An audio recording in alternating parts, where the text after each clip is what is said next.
The most dangerous thing a man can do is let a woman underestimate him. I did it on purpose. My name is Ralph Huston, and on Friday, April 3rd, 2023, she made that mistake. I was at the kitchen table in our home in Pacific Heights, San Francisco, drinking my first coffee, still in yesterday's shirt, reading nothing in particular. Normal morning. Quiet morning. Mildred was already dressed. Full armor, blazer, heels, that particular shade of lipstick she wore when she had board meetings. She set a manila envelope on the table next to my mug without breaking stride. "My lawyers drafted something," she said, scrolling through her phone. "I should have done it from the beginning. I've worked too hard to leave anything to chance." I looked at the envelope, her firm's legal letterhead on the label. A little too crisp. A little too ready. I wasn't surprised by the document itself. I was surprised she'd finally moved. "What is this?" I said, though some part of me, some quiet, watchful part, already knew. "A prenuptial agreement." She said it the way you say the dry cleaning's ready. Flat. Logistical. "I know the timing's not ideal, but we've been married for 2 years, Mildred. Which is exactly why we need clarity going forward." She finally looked up from her phone, smiled, that particular smile that never quite reached her eyes. "Take your time reading it. My lawyers are available if you have questions." She grabbed her bag, walked to the door, didn't kiss me goodbye. She hadn't done that in 7 months. I'd counted. The door clicked shut. I sat there, the envelope just sat there with me.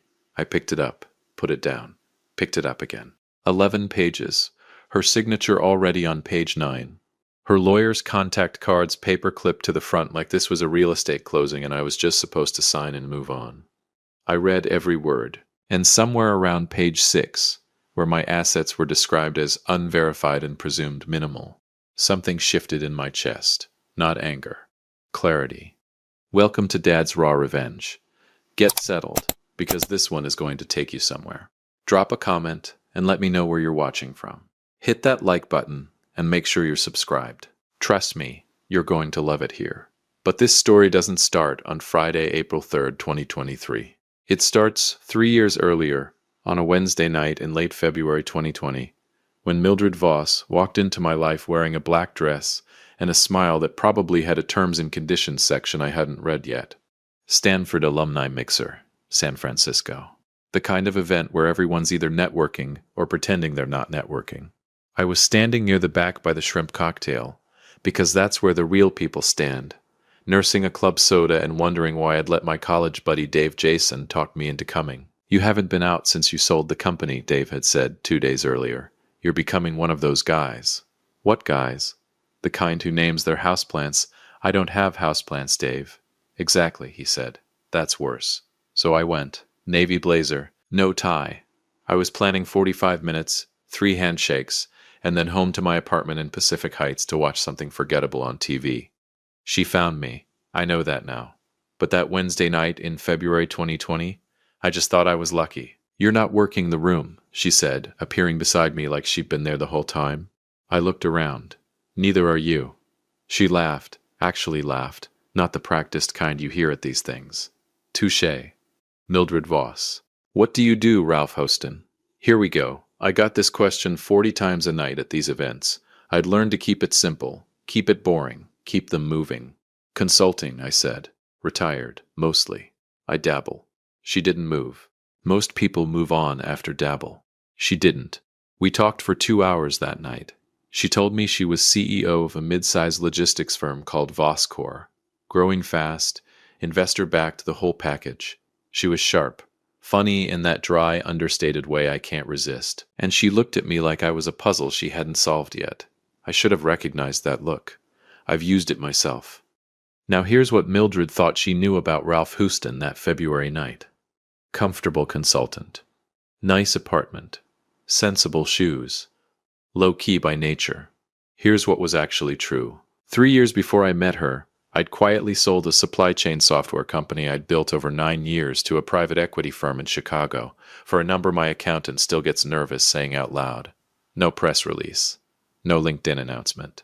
No celebration dinner. I signed the papers, went home to Pacific Heights, ordered a deep dish pizza, which San Francisco cannot do properly, for the record, and watched a documentary about penguins. That was it. Money that makes noise attracts problems.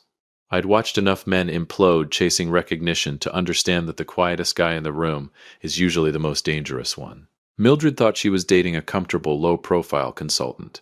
She was dating a man who owned stakes in 11 companies, held real estate across 4 continents and holding entities she'd never heard of, and hadn't told a single person his actual net worth in years. But I'm getting ahead of myself. We dated for 14 months. She took me to her company galas, introduced me as her brilliant low-key partner like I was some kind of artisanal accessory. I wore the role well. Cocky pants, modest watch, nothing flashy. My buddy Dave pulled me aside at one of those galas, about 6 weeks before the wedding. Loosened tie, 3rd drink in, that look on his face. She introduces you like a prop, you know that. She's proud of me, Dave. He set his glass down. She introduces her company's Q3 results with more warmth than she introduces you. I laughed it off. Saturday, May 22nd, 2021. We got married. Small ceremony. Her idea, intimate, she called it. Efficient, I thought, but didn't say. 22 people. Fog sitting low over the bay the way it does on San Francisco mornings, that can't decide if they're beautiful or just cold. Her investors sent flowers. Expensive ones. I remember thinking, why would investors send wedding flowers? I filed that thought away. I file everything. The first year of marriage was good. I mean that sincerely. Then came month 18.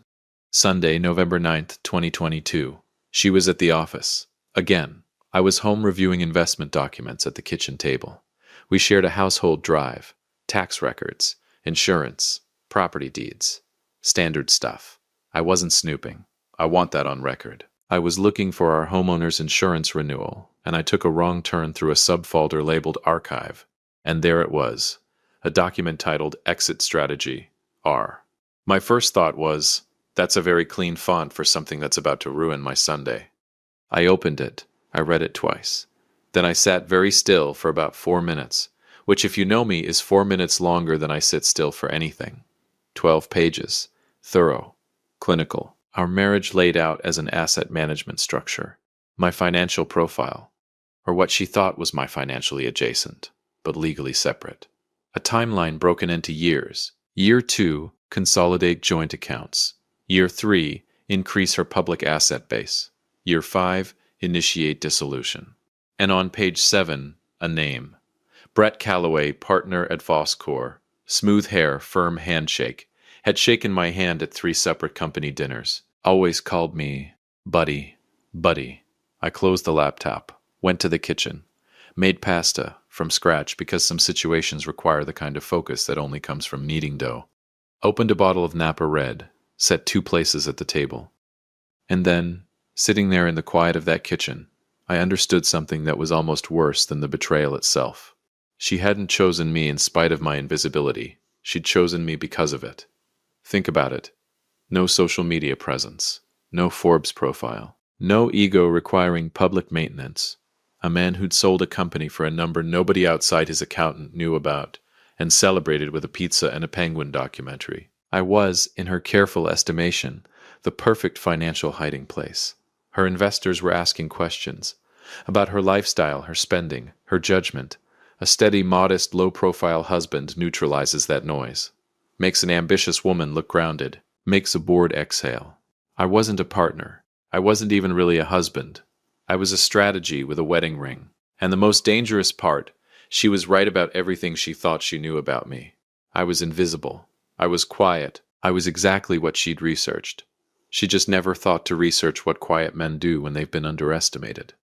She came home at 8:47 that evening. Something smells good, she said, dropping her bag by the door.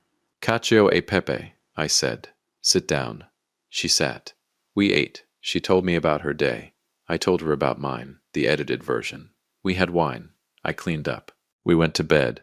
And while she slept, I stared at the ceiling and made a decision that would take the better part of 2 years to execute. No confrontation. No explosion. No scene. Because here's the thing about a long con. The only way to beat it is to run a longer one, which brings me back to Friday, April 3rd, 2023. The envelope. The 11 pages. My assets, unverified and presumed minimal. Minimal. I almost laughed out loud at that word. I finished my coffee, set the mug down, picked up my phone, and called the one man I should have called 5 months ago, William Bull Tanner, my attorney. Old friend, sharper than he looks, which is saying something because he looks like a man who argues with referees at his kids' soccer games. Been with me since company number 1. He picked up on the second ring. Bull, I said, I need you to come to San Francisco. When? Soon as you can. That bad? I looked out the window at the bay. Beautiful Friday morning. Fog just starting to lift off the water. No, I said. It's about to get that good. What did you find? Let's just say someone's been playing chess, I said, with a man who invented the board. I'll book the flight tonight. I hung up, poured my second coffee, looked out at San Francisco on a Friday morning in April. Gray, gorgeous, completely indifferent to everyone's problems. She thought she married a modest man with a comfortable life. She married the most patient man she'd ever met. And patience, I've learned, is just revenge that hasn't introduced itself yet. If you have been listening for a while, do us one quick favor. Subscribe. A lot of people watch without ever doing it, but it costs you nothing and it means everything to us. Hit the like button while you're at it and drop your thoughts in the comments. Let me tell you something about patience. Most people think it's passive, quiet, weak even. They're wrong. Patience is the most aggressive thing a man can do. It's waking up every morning knowing exactly what's coming and choosing to wait anyway. Choosing to smile. Choosing to pour the wine and ask about her day and sit across the dinner table from a woman who has your exit strategy saved in a subfolder labeled Archive. And not flinching. Not once. That's not weakness. That's war. Bull Tanner landed at SFO the morning after she dropped that envelope. First Saturday in April 2003, looking like he'd slept on the plane. Because he had. He walked into my office in the financial district, carrying a legal pad, a gas station coffee, and the expression of a man who already knew this was going to be interesting. Small office. Desk, 2 chairs, window facing the wrong direction. Paid for in cash through a management company Mildred had never heard of. She thought my office was our kitchen table. That was the point. Bull sat down. Took a long sip of his terrible coffee. Looked at me. Talk, he said. So I did. All of it, the mixer in February 2020. The 14 months of dating. The wedding in May 2022 when I found the file. Brett Calloway's name on page 7. The 5-year timeline. The prenup landing on my kitchen table like a grenade wearing a lawyer's letterhead. Bull didn't interrupt. That's rare for Bull. The man interrupts judges. When I finished, he set down his coffee, leaned back, stared at the ceiling for a long moment. She documented it, he said quietly. 12 pages, I said. He looked at me directly. That's either incredibly arrogant or incredibly stupid. Both, I said, which is exactly what we're going to use. He picked up his legal pad. What do you want? I slid a single sheet of paper across the desk. He read it. His eyebrows climbed slowly, the way they do when Bull Tanner, who has genuinely seen everything, sees something new. You've been sitting on this since November, he said. 5 months, Bull. I've had time to think. This is going to take time to execute. She gave me the timeline herself, I said. Year 5. We've got runway. He looked at the paper one more time. Then he did something I hadn't seen him do in 15 years of working together. He smiled. Okay, he said. Let's build something. We got to work the following Monday. First thing, a new holding entity. Bull registered it in Delaware over a weekend. We called it Harlan Ridge LLC. Clean. Boring. The kind of name that makes accountants yawn and lawyers stop reading. Boring names hide interesting things. I learned that from the first company I ever built. The first move through Harlan Ridge was the one that mattered most. A 12% stake in Voscor. Her company. Her baby. The thing she talked about at dinner. At galas. At breakfast. When she was barely awake. The centerpiece of her entire 5-year plan. The asset she was most determined to protect from me. I bought into it.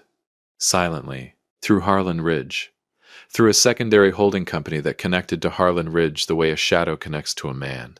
Only visible if you know exactly where the light is coming from. She never looked for the light. Bull spread the purchase across 3 tranches so no single transaction tripped a disclosure flag. Clean. Invisible. Boring on paper. About 8 weeks after she dropped that prenup on my kitchen table, I owned a quiet piece of the very company she was planning to protect from me. She made me dinner that evening and called me her favorite person. I told her she was full of surprises. She had absolutely no idea how right I was. Here's the part people don't understand when I tell this story. They expect me to say I checked out, got cold, stopped caring. I didn't. I made dinner, remembered anniversaries, walked the Presidio trails with her on Sunday mornings like we always had, asked about her board meetings with genuine-looking interest. Because the moment I changed, the moment she sensed even a slight shift in temperature, everything unraveled. And Mildred could read a room the way most people read large print books.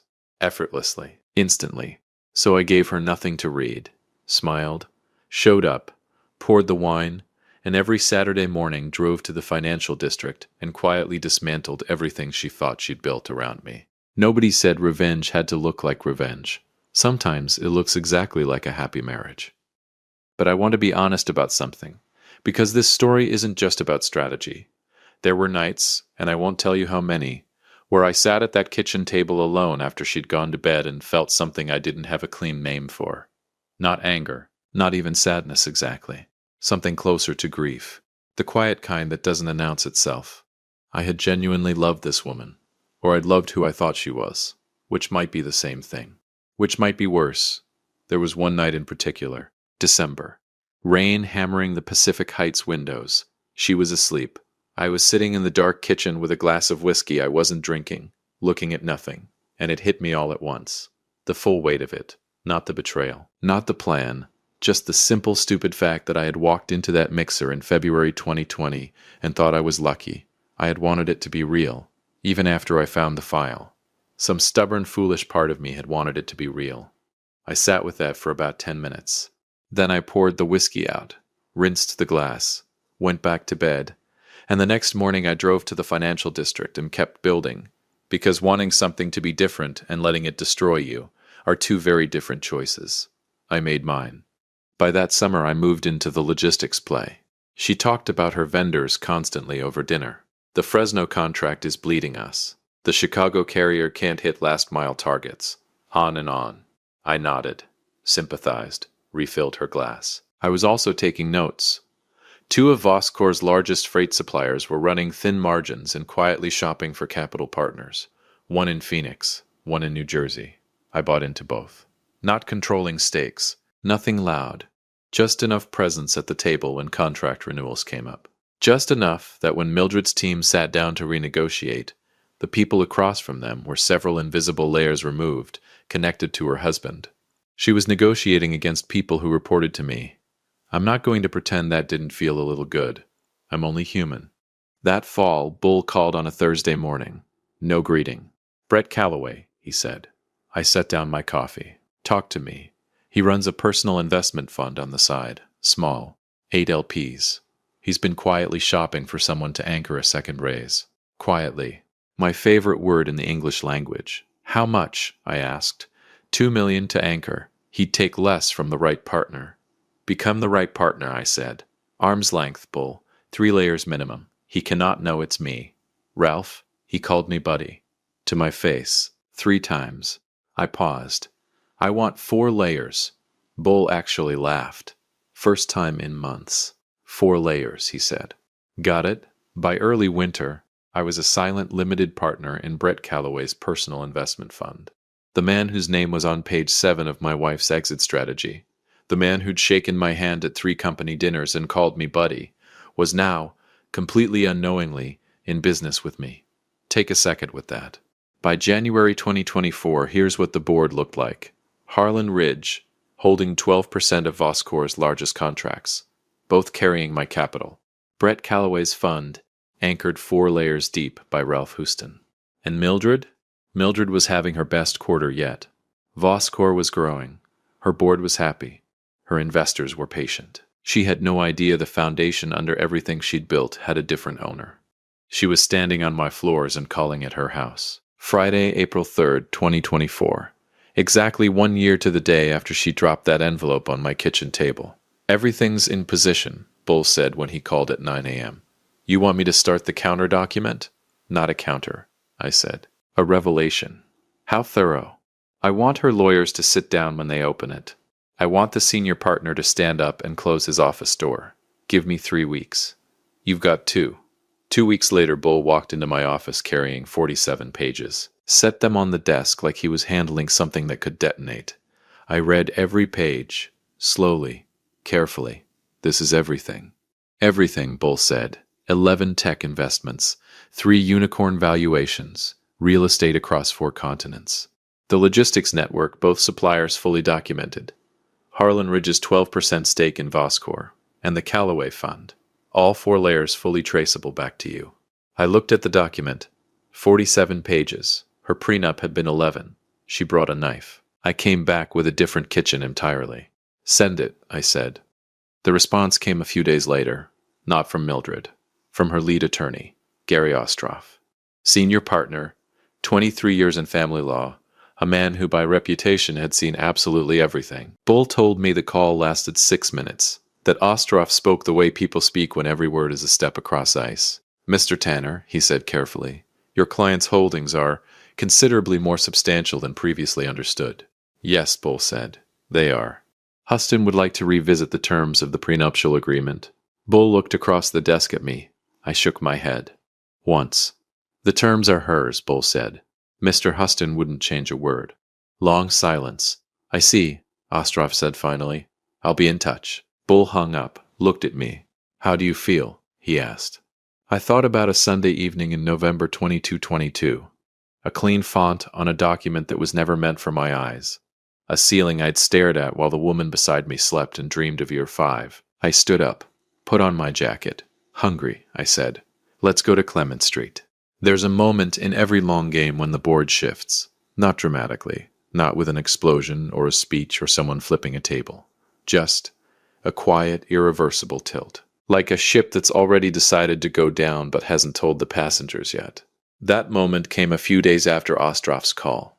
I wasn't there when he called Mildred, but Bull has a friend at Ostroff's firm, and that friend said the senior partner closed his office door, sat down, and didn't come out for 40 minutes. 40 minutes. I've been in enough negotiations to know what 40 minutes behind a closed door means. It means the math doesn't add up the way you thought it did. It means someone made a very expensive miscalculation. It means the game is over. Mildred came home early that Wednesday afternoon. That was the first sign. Mildred never came home early. The woman treated the office like a second address, and our home like a hotel she happened to have feelings about. But there she was, mid-afternoon, sitting at the kitchen table in our home in Pacific Heights when I walked in.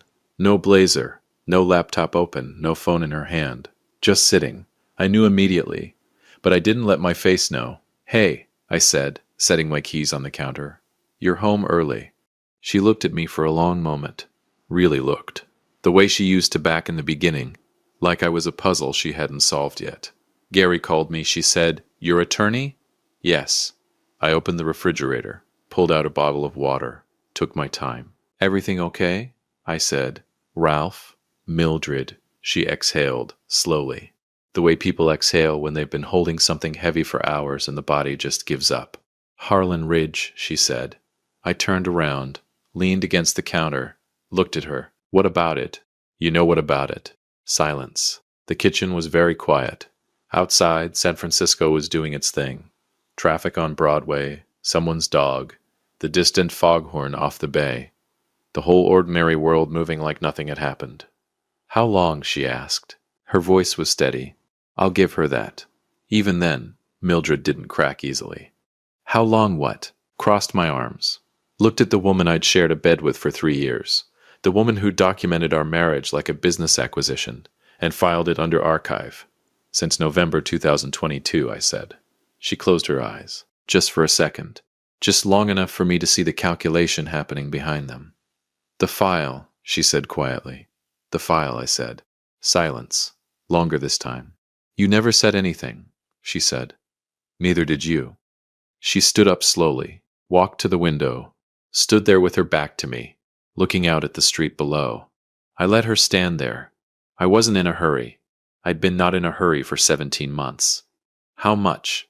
She said finally, not turning around. How much what? How much do you have, Ralph? It wasn't really a question. It was the sound of a woman doing math and not liking the answer. More than your lawyers thought, I said. She turned around, and I saw something I hadn't expected. Not fury, not calculation, but something stripped bare. Raw. She looked for just a moment like a person instead of a strategy. "What do you want, Ralph?" she said. Quieter now. "What do you actually want?" I looked at her for a long moment. I thought about the real answer, not the legal one. What did I want? I had wanted a real marriage. I had wanted the woman I met at that mixer in February 2020. The one who laughed before I finished the joke. The one who showed up to things. The one who asked real questions. But that woman had been a performance. And you can't want back something that never existed. "Nothing you haven't already offered," I said. "The prenup stands. Your terms. Every word." She stared at me, waiting for the catch. "You have 12% of my company." "I do. And the suppliers. Also me, Brett." "4 layers," I said. "But yes." She shook her head slowly, not in anger, in something that looked almost like disbelief. "You built all of that," she said, "while living here, while having dinner with me, while walking the Presidio on Sunday mornings like everything was fine." "You were planning year 5, I said. "I was planning the rest of the board." She was quiet for a long time, long enough that the fog coming in off the bay had shifted, the way it does in the late afternoon, slow and indifferent, covering everything it touches. When she spoke again, her voice was composed, back to the Mildred I knew, the controlled one, the CEO. But her eyes were different. "I underestimated you," she said. I held her gaze. "Yes," I said. "You did." She nodded once, picked up her bag, walked out of the kitchen. I heard the front door close. I stood at the window for a while, looking out at the same street she'd just looked at. It didn't feel like winning. Not exactly. It felt like something ending that should have ended differently, from the very beginning. I poured a glass of water, drank it standing at the sink. Then I called Bull. "She knows," I said. "How'd she take it?" I thought about that for a second. "Like herself," I said, "right up until the end." The formal dissolution proceedings began the following week. Bull and Gary Ostroff sat across from each other in a conference room on the 34th floor of a building in the financial district, 3 blocks from my Saturday morning office, which I found quietly satisfying. The prenup Mildred had drafted protected everything she'd publicly declared: her real estate, her personal accounts, her declared Voscor equity. It said nothing, not one word, about Harlan Ridge, nothing about the freight suppliers, nothing about the Callaway Fund.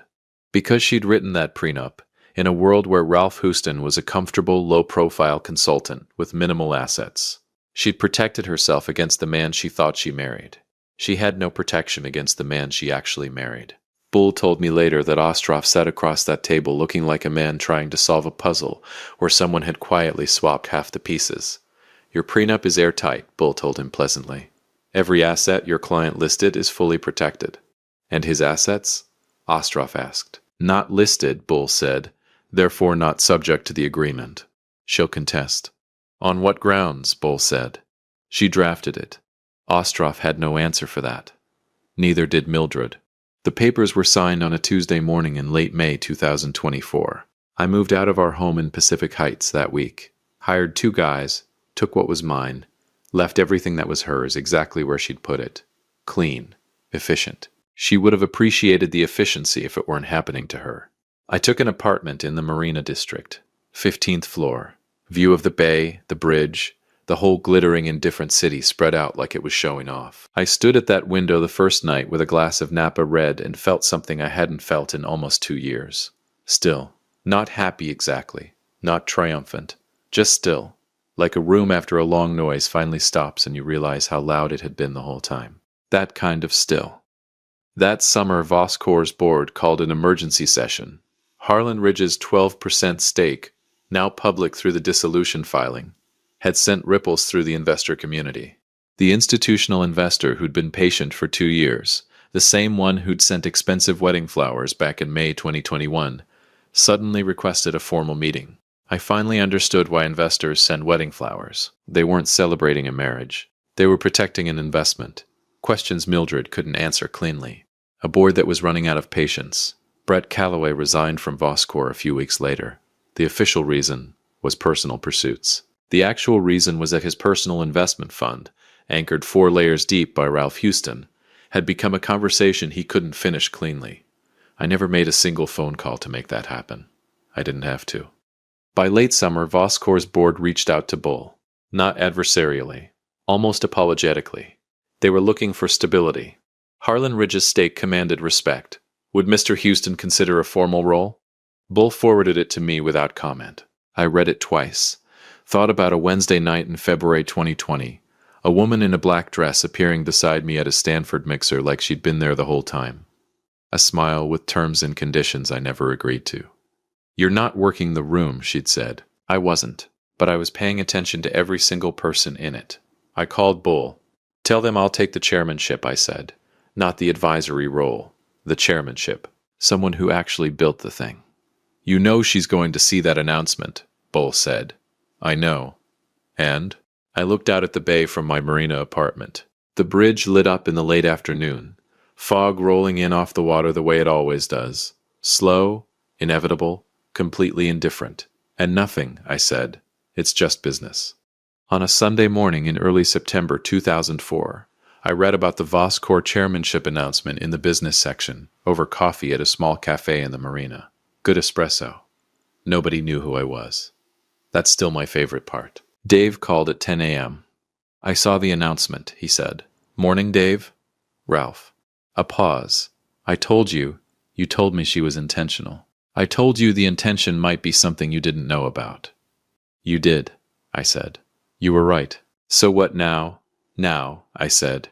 Now I finish my coffee. That's it, Dave. I set the cup down. I built what I built. I protected what I protected. She made her choices. I made mine. And you're okay. I thought about that. Really thought about it. The December night with the whiskey I didn't drink. The ceiling I stared at.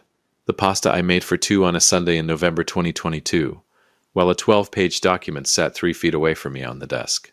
I thought about what I'd wanted, and what I'd gotten instead, and how sometimes those two things, even when they're completely different, still manage to add up to something you can live with. Yeah, I said. I'm okay. And the thing is, I meant it. If you enjoyed this story, join our community by hitting that like button and subscribing for more real, raw, and family stories. I will see you on the next one.